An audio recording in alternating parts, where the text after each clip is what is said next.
Hello and welcome to this podcast for Electropages. I'm your host, Robin Mitchell. In today's podcast, we are joined by NI, who are going to be going through some of the latest stuff that they've been working on and to see where it's going to go into the future. So, without any further ado, I'd like you to start by introducing to the audience who you are, what you do, and what you like to do in your free time.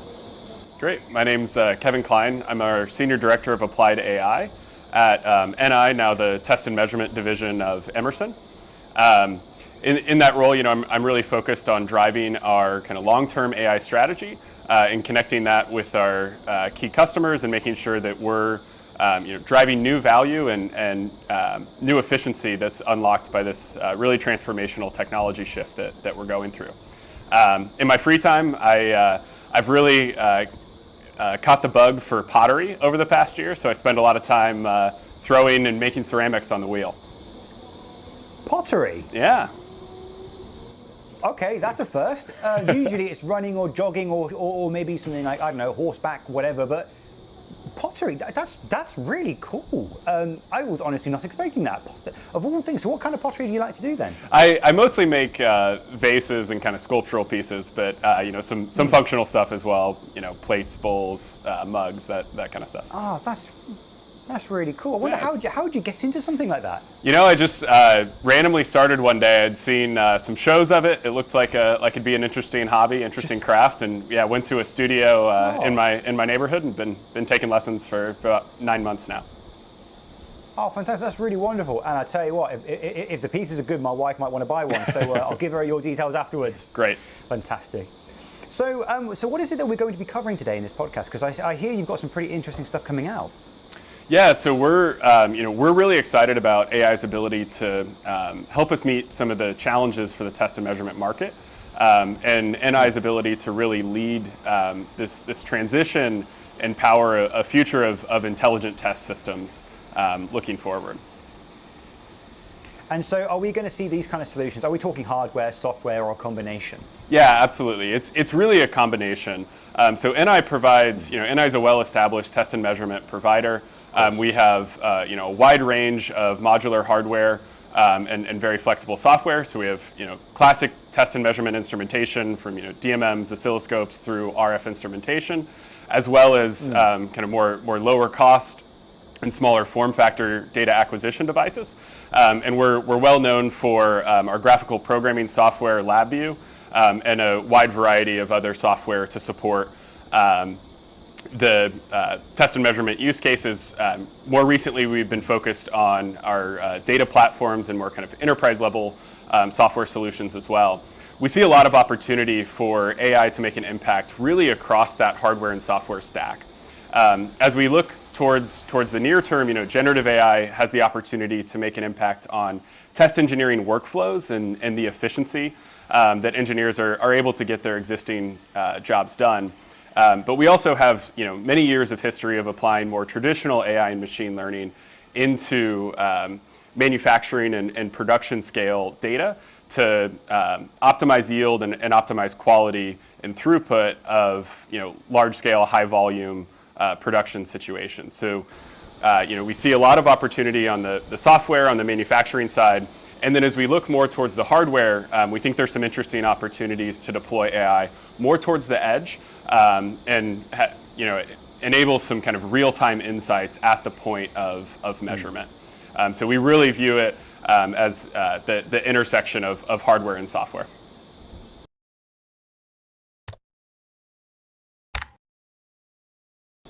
So when I see AI being deployed across engineering solutions, I'm always seeing it in predictive maintenance or maybe something like voice recognition or all these different kinds of data processing systems. But I never would have thought that you would be using AI in something like test and measurement. So how do the two actually, how would you use AI in that kind of application space? Yeah, so if we look at more of the traditional AI and machine learning, there's applications for things like anomaly detection, right? Where you're analyzing a waveform that's coming in and trying to understand if you're getting errors in that. As I mentioned, on the production side really is the place where we've seen it applied the most historically, where you're trying to analyze very large volumes of data across hundreds of thousands to tens or hundreds of millions of parts, more on the semiconductor side, look for different variability in those test results, and look for ways either to kind of optimize the yield that you're getting from production, or overall reduce the cost of test by being able to identify failures faster, and perhaps even identify failures that you would miss by being able to look for patterns across this very large spectrum of data.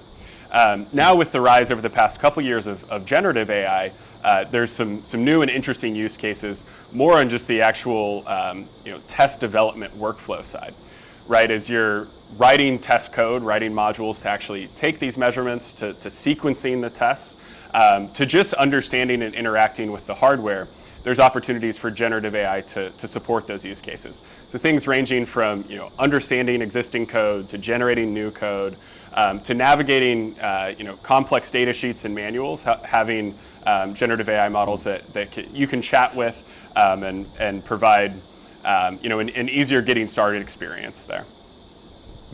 And so because the generative, sorry, I apologize. The generative AI side of AI is arguably the one that's really exploded in sort of the past decade. Yeah. And I kind of wonder then, do you think that could also be used in the field of test and measurement, let's say generating signals? Do you think it's possible that generative AI, is going to be a hard one for me to say, do you think Gen AI could be used for even like producing signals to inject into a system? Do you think that could be possible? Yeah, I mean, I think we may see some applications for that longer term, especially as we look at more of an evolution towards digital twins and an increasing importance on simulation. Of course. We may see some opportunities for kind of the synthetic signal generation. I don't think it's really the primary use case that we'll have, but there definitely is some opportunity there longer term. And so it sounds like that your predictive maintenance type of AIs, they're going to be more used in the actual measurement part, where you're looking for anomalies in something that you're measuring. But then the generative part comes in when you want to ask a question about how do I connect this piece of hardware to my test jig, and it says, oh, well, here are the signals you need, this is how you do it. And you're using that kind of knowledge base as well to sort of aid the engineer in that application. Exactly. At least in the more medium term, that's absolutely how we expect generative AI to be applied. Obviously, it's a very dynamic technology. It's difficult to predict how it will evolve over the coming years. But yeah, we see the primary opportunity in really kind of enabling access to every engineer to that test and measurement expertise, that we can cultivate, and really making it much easier and much more efficient to get their jobs done. So with regards to data acquisition and AI in general, what would you say is the biggest challenge that you see with engineers when it comes to that field? And then how do you see that being solved by your solutions? Yeah, that's a great question. So the biggest challenge we see across our spectrum of customers really actually starts at the foundation of AI. And that's having strong, solid data foundation to build on, right? If you don't have good, high quality data that's in a consistent format with consistent governance and strong kind of contextualized context of how that data was captured, then you aren't able to effectively apply AI to it. And so NI's solutions that we have today provide really powerful tools to get started in capturing that data in a really robust way, in a really scalable way. Yeah. So we have a couple different products there. One is System Link, which helps us capture kind of lab scale data and manage assets so that we can ensure that again we're really consistently capturing measurement data, and future proofing the ability to apply AI to that down the road. We also have a very powerful platform with Optimal Plus that's primarily focused on the semiconductor production test side, where we're able to analyze vast quantities of data and as mentioned, look for opportunities to optimize the production test flow with that, ultimately leading to higher quality and lower cost of tests for our customers. So we really see the biggest challenge and the biggest opportunity today in managing the actual test data itself.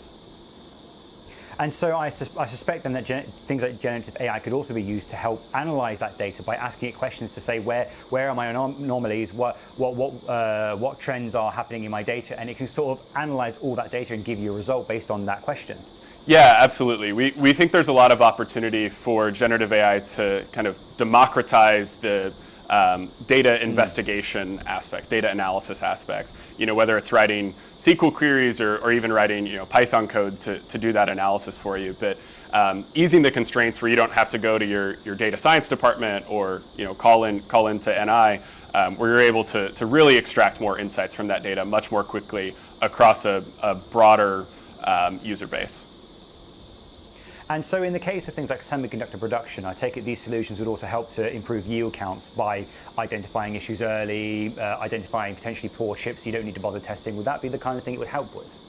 Yeah, absolutely. I mean, that's a great example of being able to drive improved yield and improve asset utilization and semiconductor test. Another great example is in automotive. There's a lot of investment going into EV battery labs and really extensive testing that's required for ensuring that you have a long life cycle, long reliability of the batteries going into these vehicles. And that's a big opportunity as well to drive improved efficiency in that test. These are large and expensive capital assets. We want to make sure we're getting the most efficiency out of them that we can, but also trying to do more of kind of predictive test of understanding from shorter testing spans, kind of the lifetime behavior of the battery. So another good example where there's a lot of data to be captured that we can use powerful machine learning and AI techniques to extract insights from.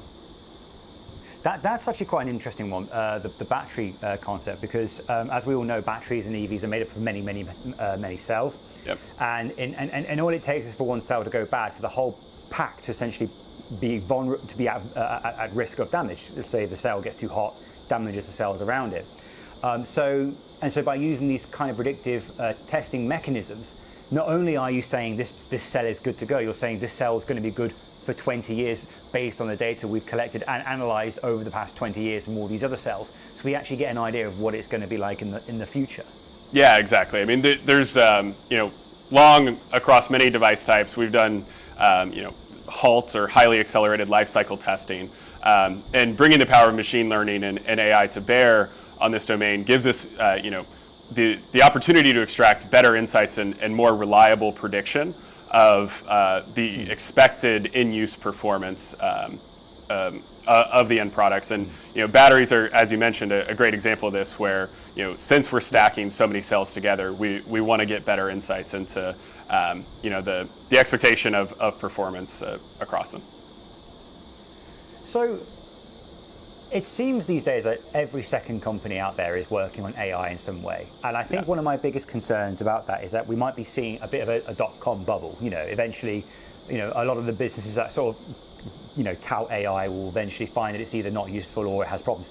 So, but of course, NI is an old company, it's a respected company. We know you guys do some fantastic work. So my question to you would be, how are you making sure that you are different to others out there who are trying to integrate AI into all kinds of situations? What is it that you're doing different that's going to ensure your survival in this industry?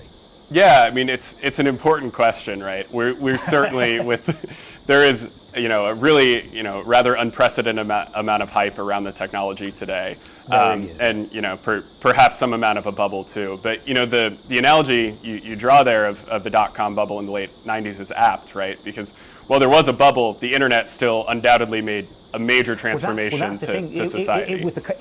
It was the companies that came out of the ashes from the dot-com bubble that really drove the next situation, because people didn't know what the internet was. Right. When they figured out what it was, everything crashed, and then it actually took off again. So in the case of AI, we might find that in 5 years' time, most of these companies disappear, or most of the work in these areas disappear, only for those who come out on the other end who can actually see what benefits AI provides to then make the big companies. So the question really is how is NI going to ensure that it's one of those phoenix from the ashes kind of companies? Yeah, so we're really, we're taking a very pragmatic approach here.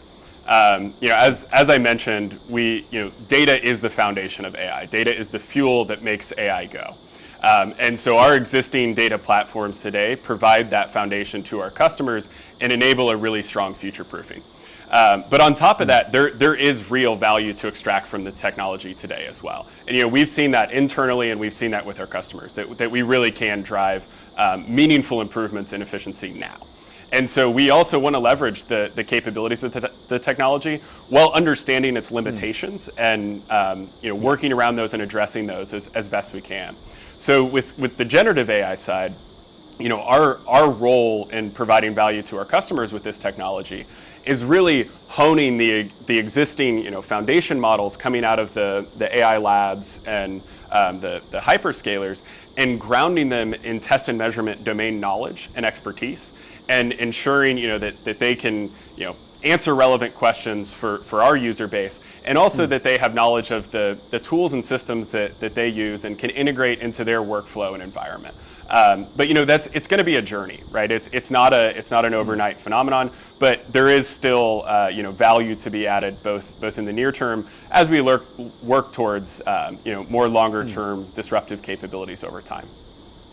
I do quite like how you've taken the attitude of not, we've done the AI, it's great, it's ready, sort of thing. You're saying, no, it could be another 5 years before it becomes useful. And I like the fact that you guys are essentially making your data future-proof, as you said yourself, to make sure that when the time's right, all the data you've gathered in the past can then be fed into these AI systems in the future to then get to sort of bring those solutions quicker to market, if that makes sense. Yeah, absolutely. And it is, again, it's making impact today. Like, we have real world deployed use cases today that are making bottom line impact for our customers, especially on the yield and optimization side. And then, but as well on the generative side, we're seeing significant efficiency gains in our software development cycles by leveraging the technology. We have customers who are seeing similar. So we do see the near term potential, but as you said, are also very focused on a pragmatic and steady hand to drive that impact longer term. So not only did you mention about the future-proofing of your data, but you also mentioned about digital twins, and I think that's something that could be quite exciting as well. So how would you see digital twins and AI coming together in the solutions that you provide? Yeah, I think there's the opportunity for increasing amounts of design space exploration through simulation. I think we're already starting to see that from some of the EDA tools and simulation providers. But it's important that as you're running those simulations, that they're grounded on real world physical data. That they have a clear source of truth to ensure that you're getting reliable outputs from the simulation. And so I think test and measurement instrumentation has a key role to play there in supporting that simulation exploration by providing the real world grounded data to ensure it's accurate. So in terms of digital twins and AI, are there any current situations where it's actually being used to combine the two with digital twins and AI using NI solutions? Yeah, so I mean, we've for many years have supported digital twin capabilities, again, grounding on our measurement data, and ensuring that we can kind of trace between the digital and the physical world. I think we're still at the early days of seeing AI get injected into that, with more learned models as opposed to kind of closed form mathematical models, or things coming out of more of the EDA tooling. So we're still in the early days of that, but there certainly are deployed applications for digital twins today. Fantastic. And as of now, what if there was one product or sort of one service that you really want to get out there to the people watching this video, which service or product would that be?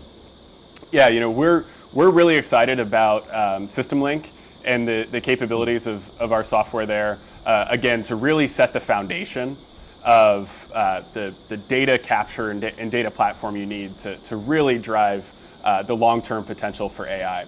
And so that product is able to both help with asset management and data management at the point of measurement capture. So we see a ton of value for that now, and we think that value is only going to continue to increase as the technology of AI matures.